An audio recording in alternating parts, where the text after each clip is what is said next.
पुण्याहून बरीच मंडळी, व्यापारी असेल, कामगार असेल, उद्योगपती असेल, अशा बऱ्याच मंडळींनी फराळाचं साहित्यसुद्धा पाठवलेलं आहे.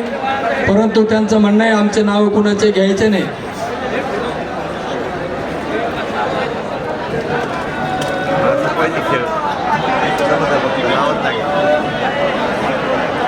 हॅलो, हे 2 मिनिट थांबा रे. डी झोनच्या आतमध्ये जे माझे बांधव आलेत ना, त्यांना विनंती करतो मित्रांनो, खऱ्या अर्थानं आज दादांची प्रकृती